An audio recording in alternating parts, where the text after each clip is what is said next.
3 brothers and a sister, and my brothers and I caused plenty of havoc throughout the years. We did some pretty crazy things in our young age, so it was great growing up with just a family that's so close and so tight. I was 8 when it started.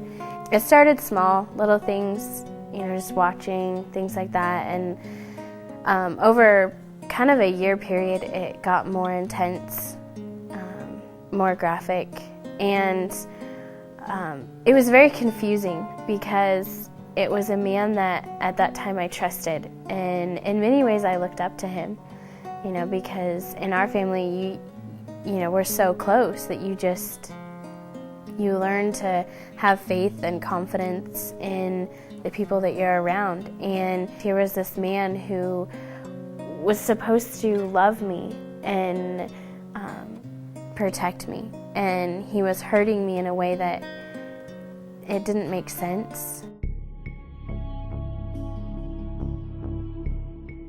I knew that it wasn't right, but I didn't understand that it was wrong. It was, like I said, it was really confusing because I knew this wasn't love, but the way that he did things, the way he said things, that's what he said it was. He instilled in me a fear that I can't even describe. It kept me silent for 15 years. That's how strong it was. It was, if you tell anybody, I'm going to know, and I'm going to kill your family. It definitely affected my middle school and high school experiences. I didn't like to be touched, I didn't like to be hugged, and for a long time I didn't really understand why, but I just knew that I didn't like interaction. I had no attraction to guys. I went through a period that started probably my freshman year of high school, where I started doing a lot of self-mutilating because I hated how I looked. I hated how I felt. I felt very, very dirty, very inadequate, and really started dabbling in the self-mutilating, the bulimia, kept that to myself, really didn't seek any kind of help or anything like that. My family really didn't have a clue.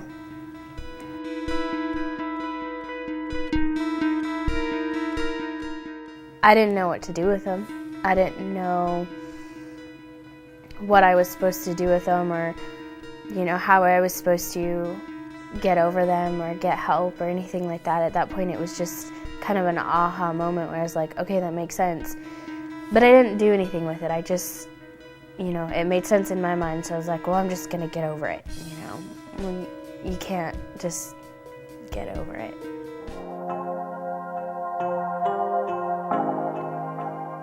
About a year later, I was sitting in my bathroom and I had a knife in one hand and my phone in the other.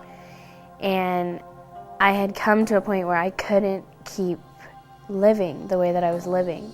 I was torturing myself. I was depressed. I hated sleep. I was afraid of everything. I had more anxiety than any human being should ever have.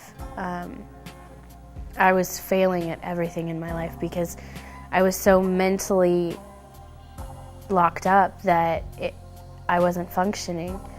And it really came down to looking at the knife in one hand and looking at the phone in the other, and thinking, well, what do I want to do? Do I want to die? I remember opening my phone and looking through the contacts and literally praying, okay, God, if you want me to live, you gotta, somebody's name has to pop up. Because I didn't trust anybody.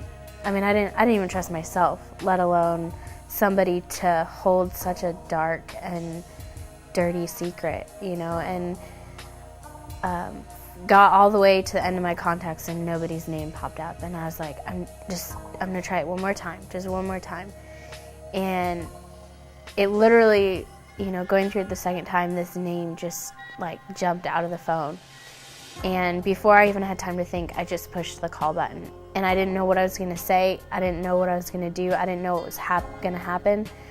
But I knew where death led. I didn't know where life led. And I had to know where life led. I went up there and just bawled my eyes out. I mean, for the first time in 15 years, I cried, and it was a very emotional moment. And I said, he hurt me, and basically just started spilling my story to her. And at the end, I felt so raw, so exposed, so scared. And she came over and she gave me a hug and she said, I love you, and we're gonna get through this. And I know that had she not done that, I wouldn't be here, because I realized at that moment that somebody does care.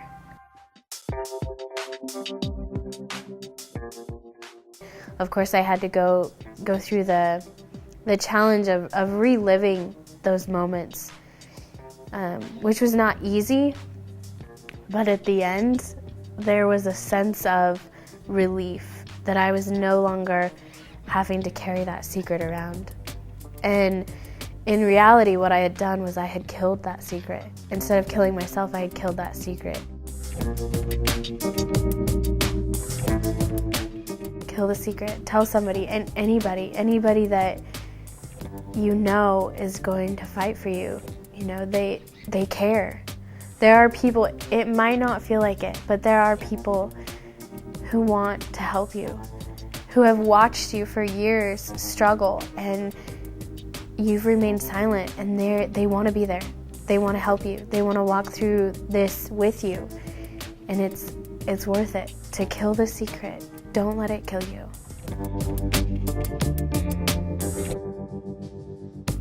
I was a painter.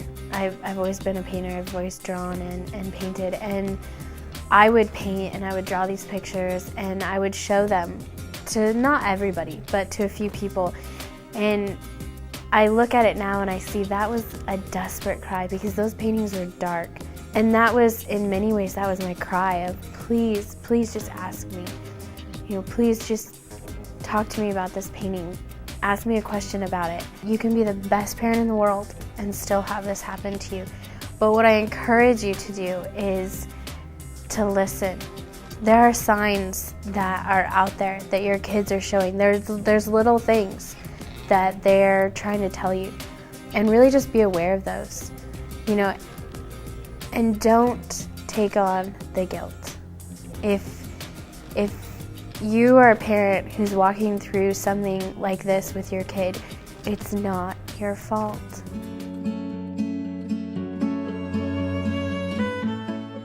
I have my days. You definitely still have your days, your moments when the fear starts to creep back in and your insecurities start creeping back in. And that's really when the support system comes into play. And I spent a lot of time building a support system around me, of people who do love me, who do care.